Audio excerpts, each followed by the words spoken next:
Olá pessoal, aqui quem fala é o professor Alexandre Lopes e nós estamos aqui hoje na Academia do IP, www.academiadoip.com, com o nosso curso de IPv6. Essa é a nossa primeira aula do curso de IPv6, né? E o IPv6 é um novo protocolo da internet, né? A gente diz novo porque ele está sendo implementado agora. A versão mais utilizada, utilizada até o momento é o IPv4, mas o IPv6 está vindo aí, o IPv4 está acabando, na verdade já acabou, então nós temos que todos os profissionais de rede, os profissionais de TI como um todo, têm que aprender, têm que assimilar e têm que começar a utilizar o IPv6, não tem jeito. E aí nossa aula de hoje é a videoaula número 1, e o que nós vamos aprender nessa videoaula, né? Deixa eu pegar já aqui minha canetinha. Deixa eu só fazer um teste aqui nela, né? Videoaula número 1, beleza. E aí, o que nós vamos aprender nessa videoaula?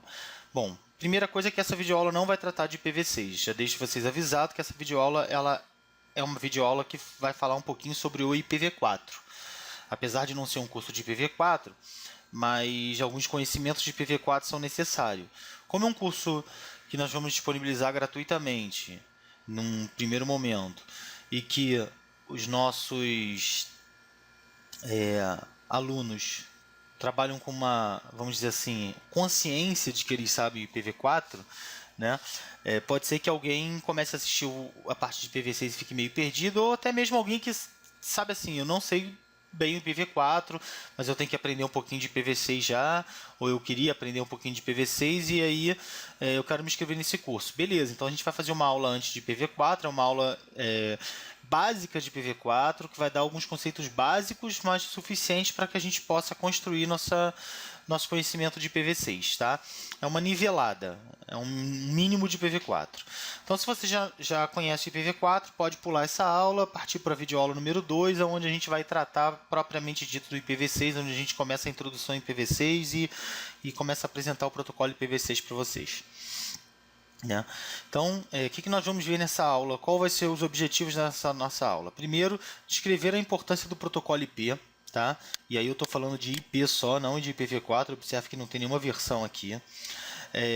Depois nós vamos descrever o protocolo IPv4 e por final nós vamos falar do esgotamento do IPv4, ou seja, por que a gente vai usar o IPv6, né? Por que o IPv4 está acabando? Então a gente vai explicar um pouquinho sobre isso. Então, como é que funciona a rede de computadores, né? Como é que a rede de computadores funciona? Se a gente falar de uma forma muito genérica, a rede de computadores funciona com troca de mensagens entre dispositivos, né? Através de dispositivos. E a gente pode dividir a internet em 3 momentos, né? Onde eu tinha a internet dos computadores, né? Porque computadores acessavam a rede naquele momento. Depois vieram a internet das pessoas. A internet das pessoas é uma era que a gente ainda vive um pouquinho, né? Por quê? Porque pessoas acessam a internet através dos seus dispositivos, né? Então, pessoas acessam a internet através de seus dispositivos. E nós estamos começando a viver, nós estamos começando a migrar para a internet das coisas. E a internet das coisas por quê? Porque as coisas vão passar a pegar endereço IP e vão passar a acessar a internet. Imagine você está chegando em casa e aí quando você está pertinho da sua casa, o seu carro dispara um e-mail ou uma mensagem para sua casa, que é gerenciada, está acessando a internet, tem um computador que gerencia de uma maneira central, e aí esse computador ele sabe que você mora num lugar frio e ele começa a ligar o aquecedor da sua casa para você se sentir bem lá dentro. Ou você mora num lugar com calor e ele começa a ligar o ar-condicionado da sua casa. As lâmpadas da sua casa começam a acender devagarzinho para quando você chegar não sentir muita diferença e elas estarem já meio que acesas. Porque lâmpadas também já podem pegar endereço IP. A geladeira da sua casa passa uma mensagem para você avisando que está acabando algum produto que você usa muito ou que a validade de um determinado produto já expirou. Então, assim, as possibilidades são enormes. E essas coisas que eu falei são testes que já são feitos hoje, são coisas que já existem hoje. O que vai acontecer no futuro realmente é um negócio que a gente não tem como prever, porque as possibilidades são imensas. A Cisco tem A Cisco tem uma pesquisa onde ela diz que, se não me engano, em 2020 ou 2025, mas eu acho que é 2020, 95% das coisas que vão ter endereço IP e vão estar na internet ainda sequer começaram a ser testadas hoje. Ou seja, nos próximos, sei lá, 10 anos vão bombar os dispositivos que vão acessar a internet. E uma coisa que assim, intriga é o seguinte, como é que, intriga um leigo, né? Como é que o meu computador, né, um laptop, por exemplo, quando ele troca mensagem com qualquer dispositivo que seja, ele sabe como chegar nesse dispositivo de maneira correta. E aí esse dispositivo recebe e devolve a mensagem para ele também de maneira correta, né? Como é que ele acessa um site? Então, o site fica em servidores no mundo inteiro, e aí como é que o computador sabe qual é o servidor de um determinado site, né?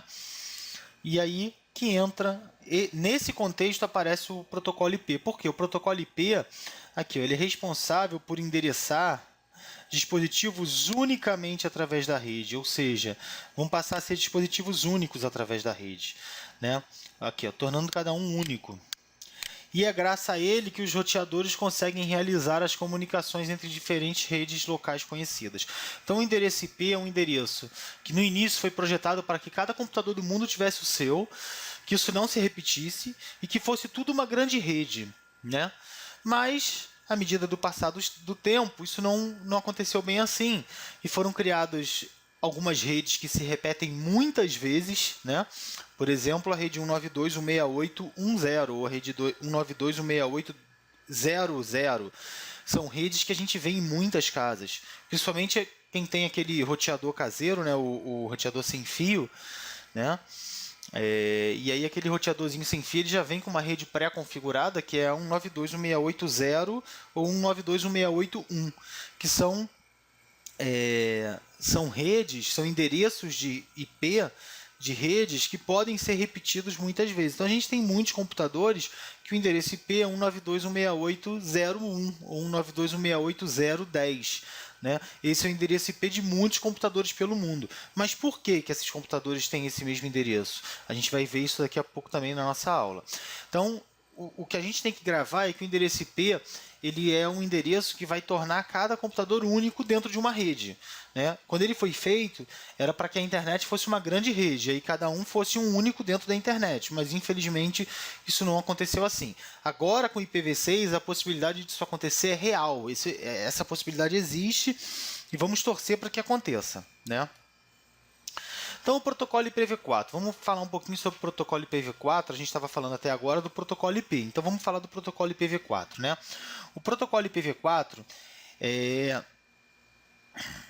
ele atua na camada 3 do modelo OSI, ou seja, na camada de rede. Então, a gente tem lá no modelo OSI a camada física, a camada de enlace e, por fim, a camada de rede. Certo? Na camada de rede é a camada onde atua o protocolo IP.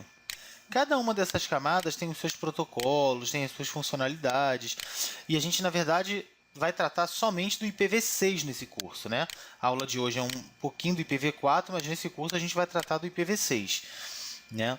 Então, na verdade, quem atua na camada 3 do modelo OSI é o protocolo IP como um todo, tanto o V4 quanto o V6. Eu estou falando isso por quê? Porque as outras camadas são estudadas a fundo num outro curso que a gente tem na Academia do IP, tá? Que é o curso preparatório para a certificação C-Cent da Cisco. Né? Essa certificação é uma certificação de entrada da Cisco e o que se estuda basicamente para essa certificação é configurar roteadores Cisco, configurar switches da Cisco, né? Algumas tecnologias de switch, algumas tecnologias de protocolos roteáveis, de roteador, mas principalmente tudo isso baseado no modelo OSI ou no modelo TCP/IP, que são os dois modelos que funcionam melhor, os dois modelos de referência. Né? O modelo OSI é o modelo de referência, o modelo TCP/IP é o modelo que hoje atua na internet. Então a gente aprende a fundo esses dois modelos e cada protocolo que funciona dentro dele no nosso curso C100, tá?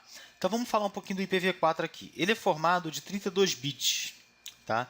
Esses 32 bits são divididos em 4 grupos de 8 bits, ou seja, 1 byte, com uma notação em binário. Então ele fica assim, ó. Se a gente for observar, o nosso protocolo, o nosso endereço IPv4, ele fica assim, ó, né? 110000010101000000000000001. Esse endereço em binário, ele ficaria difícil da gente falar, concorda? Imagina se eu falasse, um técnico de rede for consertar um computador, aí ele chega para o usuário e fala: qual o endereço IP do seu computador? Aí o usuário fosse falar: meu endereço IP é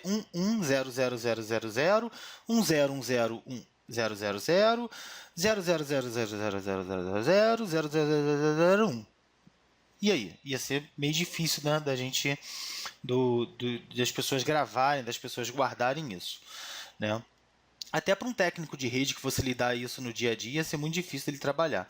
Então, para facilitar o nosso entendimento humano, foi criado a forma dele ser expresso em decimal pontuado, ou seja, cada um desses 8 bits aqui, ou 1 byte, são transformados num endereço, num número decimal. E aí, nesse curso, a gente não vai falar de conversão de binário para decimal, né? Isso é abordado no nosso outro curso C100, da Academia do IP.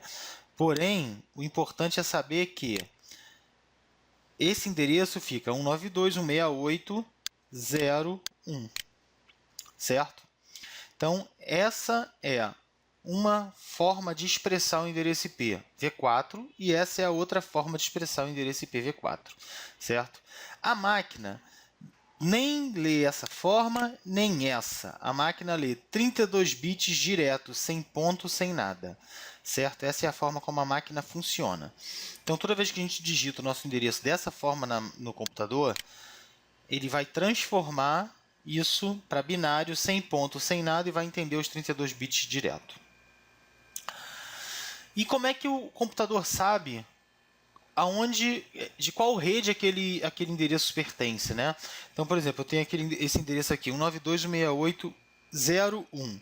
Aí eu tenho um que é muito parecido aqui, ó, 192.168.2.1. E como é que eu vou saber qual o endereço desse, se eles fazem parte de uma mesma rede, se eles são computadores de uma mesma rede, né? Existe a máscara, tá? Existe a máscara do computador, a máscara de rede, que a gente vai falar na nossa próxima tela, que é justamente o que informa para o computador o que é desse endereço, qual parte desse endereço é usado para rede e qual parte desse endereço é usado para host, né? Host, só para a gente sinalizar aqui, host é qualquer dispositivo que pegue endereço IP. Pegou endereço IP, a gente chama de host. Então, qualquer dispositivo com endereço IP, certo? E aí a máscara é o seguinte: todos os bits setados ou ativos em 1 representam rede, certo? Todos os bits em 0 são usados para host. Então, se eu tiver essa máscara de rede aqui, ó, 1.1, 1.1, 1.00000, nesse endereço aqui de cima, eu sei o seguinte, ó, que o 192.168.0 é rede. O ponto 1 é endereço meu host dentro da rede. Aqui embaixo, nesse outro endereço, ó, aqui embaixo nesse outro endereço, a mesma coisa, 192.168.2 é rede, ó, rede. e o 1 é host. Então, eu quero dizer que esse endereço faz parte de uma rede e este endereço faz parte de outra rede, certo? Então, é assim que é usada a máscara de rede. Só que ela não fica assim em binário para a gente. Ela também vai ser transformada para decimal, ó. 255.255.255.0, certo? Então, a gente também transforma ela de binário para decimal e expressa ela dessa forma. Uma outra coisa que vale a pena colocar é que os uns sempre vão aparecer na parte mais significativa, ou seja, na frente, e os zero no final. Você nunca vai ver uma máscara de rede começando por zero, tá? Você nunca vai ver uma máscara de rede assim, ó. Isso você nunca vai ver, isso não existe, tá? Esquece, porque isso não existe. E uma outra forma que tem da gente representar essa máscara de rede aqui, deixa eu apagar esse aqui, ó. Tá. Uma outra forma que a gente tem de representar a nossa máscara de rede, vou pegar outra cor aqui, né? Uma outra forma que a gente tem de representar a nossa máscara de rede é a seguinte, ó. 255.255.255.0 significa que eu tenho quantos bits como 1? Ó? 1, 2, 3, 4, 5, 6, 7, 8. 9, 10, 11, 12, 13, 14, 15, 16, 17, 18, 19, 20, 21, 22, 23, 24. São 24 bits 1. Então, eu posso dizer que o endereço 192.168.0.1 é um barra 24. Todos vocês já devem ter visto isso por aí, ó. O endereço barra 24, o endereço barra 25, o endereço barra 16, o endereço barra 8, certo? Então, esses barras que a gente que aparece, na verdade, está indicando o número de bits que são 1 na máscara de rede, certo? Então, essa é uma outra forma da gente expressar a máscara de rede, tá? E o tamanho do protocolo IPv4? Né? Por que o protocolo IPv4 está acabando? Os endereços de IPv4 eles vão de 0.0.0.0 a 255.255.255.255. Porém, nem todos esses endereços são usados. A gente tem alguns endereços especiais, a gente tem alguns endereços que foram reservados para pesquisa futura, alguns endereços que são usados para endereços de multicasting, então não podem ser usados para endereçar máquina. Um endereço que não pode ser usado, ó, é 127.0.0.0.0/8, ou seja, do 0001 até o 00025. Opa, é 127.255.255. Deixa eu apagar aqui para fazer direito, pessoal. Ai, ai. Né? Então vamos lá de novo. Tá, já estamos lá. Então vamos aqui, ó. Do 127.0.0.0 até o 127.255.255.255. Não pode ser usado. Por quê? Porque ele foi reservado para endereço de loopback. Ou seja, é um endereço que ele usa para a máquina pingar a própria rede, a própria placa de rede. Né? Então, descontando isso é só um exemplo. Descontando esses endereços especiais, a gente ainda tem 4.295.967.296 endereços, ou 2 elevado a 32. Então, isso é a quantidade de endereços que eu tenho. Parece muito, mas já acabou. Né? Já acabou. O desperdício de endereços no início das redes, a popularização da internet nos anos 90 e o início da internet das coisas nos anos 2000 fizeram com que isso aí se esvaziasse muito rápido. Então, primeiro, o desperdício das redes no início das redes. Por exemplo, as redes no início elas eram divididas em 3 máscaras de rede, né? Era dividido em classes, e 3 máscaras de rede eram bem usadas, que era o barra 8, o barra 16 e o barra 24. O barra 8 né, endereçava mais de 16 milhões de hosts. O barra 16, 65 mil hosts. E o barra 24, 254 hosts. Então, era uma diferença muito grande entre um e outro. E toda vez que uma empresa de grande porte pedia um, um bloco de endereços, né, um endereço IP para ela usar, era dado um endereço barra 8 para ela. Exemplo disso é a IBM. A IBM tem o endereço barra 8. A Apple, da nossa querida maçãzinha, também tem o endereço barra 8. Né? E algumas outras empresas, são só dois exemplos, algumas outras empresas têm esse endereço barra 8 aqui para elas. Metade dos blocos, todos os blocos barra 8 representam metade dos endereços IPs válidos. Então, quando você dava um bloco barra 8 inteiro para uma empresa só, vocês acham que a Apple tem mais de 16 milhões de hosts? Chega perto dos 16 milhões de hosts? Eu não estou falando de Apples vendidos no mundo, não. Estou falando de Apples ou computadores ou qualquer dispositivo que sejam dos funcionários da Apple, que a Apple usa internamente. É a mesma coisa a IBM. Então, houve um desperdício muito grande. Depois, nos anos 90, a internet bombou. Todo mundo queria ter todo mundo comprou computador, todo mundo tinha internet, todo mundo queria ter um site, todo mundo queria ter um blog, todas as empresas do mundo queriam ter um site, né? Hoje, um depoimento pessoal, ontem eu fui pedir uma pizza, né, aqui em casa, e eu fui procurar a pizzaria que eu gosto, e aí eu resolvi procurar o site porque eu perdi o telefone. E aí eu descobri que ela não tem site. Eu fiquei abismado, eu falei, nossa, como é que hoje uma empresa hoje em dia não tem site? Assim, realmente me chocou aquilo. Foi um negócio que eu achei, né? Terminei conseguindo pedir a pizza lá, porque depois eu achei no Google o endereço, o telefone, mas ela não tinha um site próprio dela, ela anunciava em outros lugares, né? Isso chega a espantar a gente hoje em dia, uma empresa que não tem um site, né? E o início da internet das coisas nos anos 2000, ou seja, começou a se testar isso, começou a querer que tudo nos nossos testes pegue IP. A Microsoft tem um protótipo de uma casa do futuro, né? Onde até a última vez que eu li sobre isso, quem gerenciava esse estudo na Microsoft era um brasileiro. E eu achei isso muito legal porque nós do Brasil estamos exportando pessoas lá, né? Pessoas para trabalhar no mundo inteiro.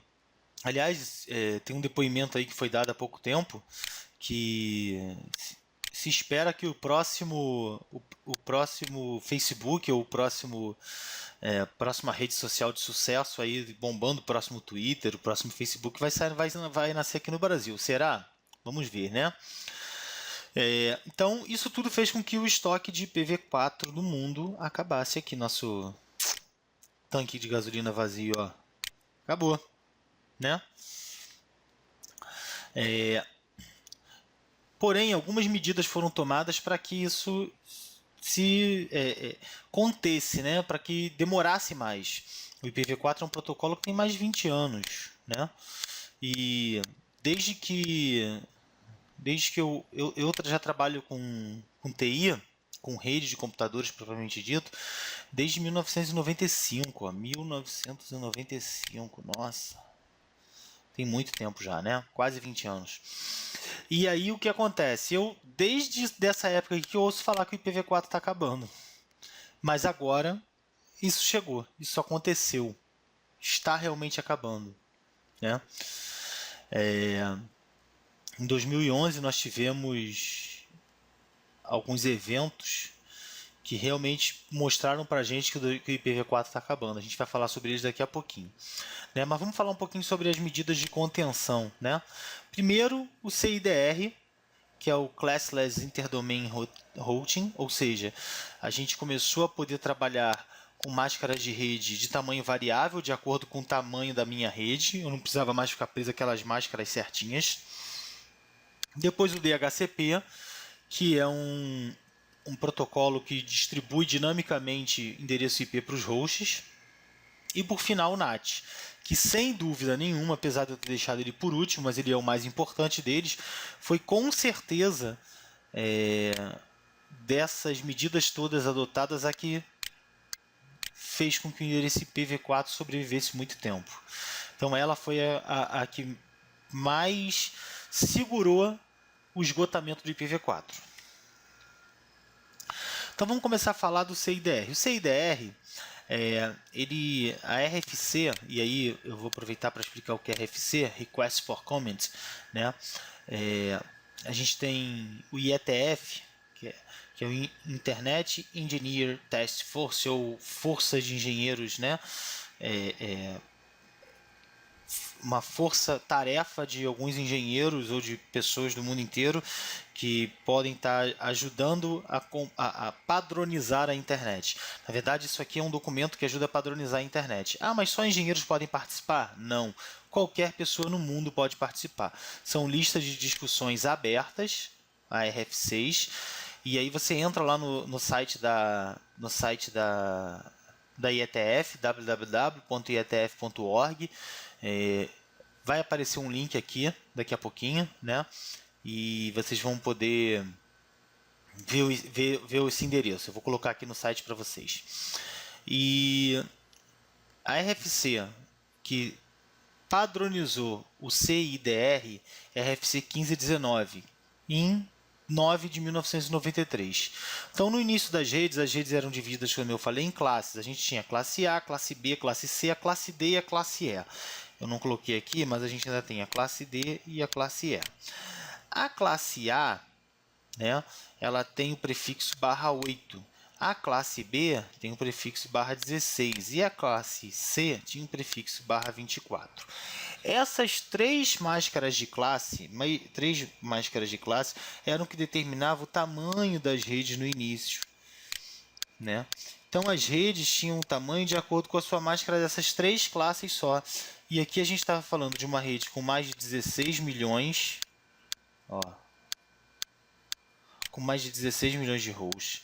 Aqui a gente está falando com uma rede com mais de 65 mil hosts. E aqui a gente está falando com uma rede de exatos 254 hosts. Certo? Então, só existiam esses três tamanhos de rede no início. Ou você tinha uma rede de 16 milhões, ou uma de 65 mil, ou uma de 254 mil.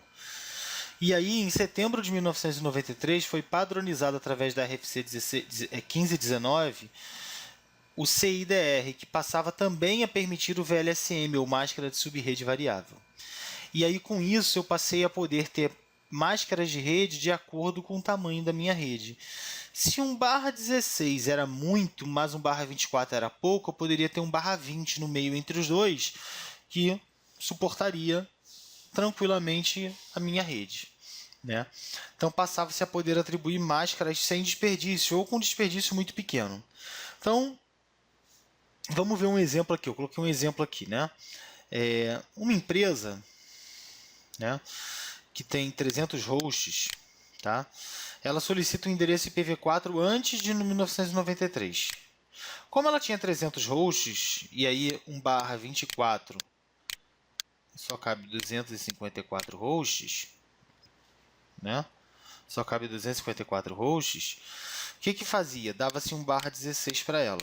E aí com /16 ela tinha 2 elevado a 16 menos 2, uma possibilidade de endereçamentos para hosts, ou seja, 65.534 possibilidades de endereçamento, o que gerava um desperdício de 65.234 endereços, já que ela só ia endereçar 300 hosts. Aí essa mesma empresa fazia um pedido depois de 1993. Ela recebia uma rede /23, né? Sobravam 9 bits para endereçar hosts, ou seja, 2 elevado a 9, que é igual menos 2, que é igual a 510, né? Então, eu praticamente não tinha mais desperdício, né? E aí, dá até para dizer que isso aqui não é um desperdício, porque você fala de uma sobra de 200 hosts, né? Você pode lembrar que essa rede tem que ser escalável, ela tem que poder crescer. Amanhã a empresa troca todas as impressoras dela por impressoras IPs e ela tem que ter endereço sobrando aqui. Aí vão ser, a empresa tem 20 impressoras, vão ser mais 20 endereços IPs e assim sucessivamente. Então a empresa ela tem que ter um jeito de crescer. E aí eu digo que não chega nem a ser um desperdício, né? É um estoque particular da própria empresa. A empresa passou a ter um estoque particular de endereços IPs. Uma outra medida que veio para conter o esgotamento foi o DHCP. O DHCP na RFC 2131 de 1997. Né? Ele, na verdade, foi criado em 93 e o intuito da criação do DHCP foi atender as operadoras ou ISPs. ISPs são Internet Service Providers, ou provedores de internet, de acesso à internet. Né? E aí depois ele foi revisado em 97, tá? Mas foi criado primeiro em 93. O que acontece é que as operadoras antigamente tinham que alocar endereços, como eu vou dizer, tinham que alocar endereços para as empresas ou para as residências de pessoa física que solicitavam acesso à internet, e elas tinham um endereço fixo. Né? E vamos supor que eu na minha casa, antigamente, principalmente nessa época, né, em 93 e 97, o acesso à internet não era como é hoje ainda. Então, assim, você não fazia tudo na internet. E aí você acessava a sua internet, por exemplo, à noite quando chegava do trabalho e aos sábados. E aí naquele período que o computador ficava desligado, né, de 9 horas da noite de um dia até as 9 horas da noite do dia seguinte, por exemplo, né? Esse período todo, né, 24 horas, aquele IP ficava lá sem ser usado por ninguém, né? E preso à sua casa que estava sem acessar a internet. Isso preocupava muito os ISPs. Então elas queriam uma forma de dinamicamente poder fazer o seguinte, ó, o IP está sendo utilizado por fulano, ele está aqui. O fulano desligou o computador, esse IP é devolvido para a operadora e ela pode emprestar esse IP para outra pessoa, porque é um empréstimo, é um leasing. Então aqui, ó, né, endereços emprestados através de leasing, ao fim da conexão, são devolvidos ao ISP e podem ser emprestados para outro cliente. Tá? Podem, não significa que sempre são. Tá? Hoje também é muito usado nas redes das empresas como um endereço privado. Isso é uma outra coisa que também ajudou bastante, que com o advento do NAT, é o próximo passo que a gente vai falar, foram criados endereços públicos e privados. Né? E os endereços... Bom, vamos explicar logo o NAT. Né? Os endereços... o NAT foi criado, né, na RFC 2663, tá? Só que antes disso, na RFC 1918, foi determinado o seguinte, ó, 3 ranges de endereço, ou classes de endereço, ou números de IPs, né? Range, na verdade, que a gente chama, range de endereços, que seriam endereços privados, ou seja, podem ser usados dentro das empresas privadas sem serem pagos, mas também não podem ser roteados na internet, certo? E aí, as operadoras passaram a poder cobrar por endereços públicos mais caro, né? E aí o que as operadoras fazem? Elas alugam esse endereço público num serviço, por exemplo, num serviço de ADSL, aluga esse endereço público através do DHCP, né, para a pessoa. Quando a pessoa desliga, esse endereço é transferido para uma outra pessoa, não fica fixo. Por isso que você que tem um serviço de ADSL, né, seu endereço IP não é fixo, cada hora muda. Né? E o NAT era o responsável por fazer essa transição entre o endereço privado e o endereço público, ou seja, ele associa um endereço privado de uma máquina interna da rede ao endereço público que está sendo utilizado e roteado na internet pelaquela rede. E vice-versa quando as mensagens voltam. Então, NAT, criado em agosto de 99, é o maior responsável pela sobrevivência do endereço IP até o momento, IPv4, né, da versão 4. IPs foram divididos em privados e públicos. 3 faixas de IPs privadas foram criadas e reservadas em 1996. o 10.0.0.0 até o 10.255.255.255, é um /8, 172.16.00 até 172.31.255.255/16 e 192.168.00 até 192.168.255.255/16 também. Né? Então, todos esses endereços aqui que estão aqui dentro, você pode trabalhar com eles à vontade, trabalhar com eles à vontade de forma privada dentro da sua empresa. Ele não pode ser roteado, né? E esses IPs não poderiam ser roteados, servindo apenas para redes locais. Com isso, empresas não precisavam mais solicitar IPs públicos. Ou seja, uma empresa de grande porte ou até de médio porte, ele não precisava mais solicitar um IP público para todas as máquinas da rede. Ele colocava dentro da empresa dele lá, por exemplo, a rede 172.16.0.0/24, por exemplo. Né? E aí aqui dentro dessa rede aqui, né, ele não pagaria nada, ele poderia alocar lá os 254 hosts dele. Ah, não deu 254 hosts, ele precisa de mais. Ele não tem problema nenhum, não tem custo nenhum, ele vai lá e inclui a rede 172.16.1.1.0/24. E aí cria duas redes, faz né, bota cada rede dos vendedores, rede dos gerentes, e aí vai separando e pode trabalhar à vontade dentro desse range aqui de endereços, qualquer um desses ranges de endereço, que não tem preço nenhum.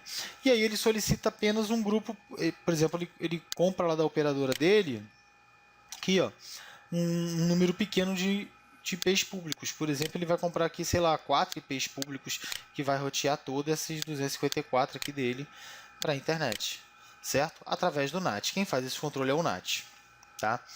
As empresas passariam a se conectar à internet através de um ou poucos endereços IPv4 públicos, né? A tradução do endereço privado em um endereço público na borda da rede, né, local, passaria a ser um serviço normal, ou seja, passaria a ser normal todas as redes do mundo. Na verdade, na sua casa acontece isso. Quando você tem sua rede lá, 192.168.0 alguma coisa /24, que já vem na maioria dos roteadores domésticos, né? Quando você acessa a internet, aquele seu roteadorzinho faz um NAT. Faz um NAT e o endereço IP privado da sua rede não é o mesmo que vai para a internet. Ele transforma aquilo no endereço público para jogar na internet. Às vezes, o endereço da sua casa, do seu roteador, para o roteador da operadora, ainda é um endereço IP privado também. Às vezes, você recebe um endereço IP privado e esse NAT só é feito no roteador da operadora. E aí fica totalmente transparente ao usuário, ou seja, o usuário não sabe que isso está acontecendo. Para ele, a máquina dele está na internet e acabou, é o que interessa, né? Mas nós, profissionais de rede, sabemos que não é bem assim, que a máquina dele está na internet por causa do serviço NAT, né? Por causa do NAT. E o NAT não foi criado com um propósito de segurança. Isso é uma outra coisa que é muito importante falar, porque muitos profissionais de rede acham que o NAT ele é por causa de segurança, né? Mas ele não foi criado por causa de segurança. O propósito dele foi aumentar a utilização do endereço IPv4, a sobrevida do endereço IPv4, mais nada.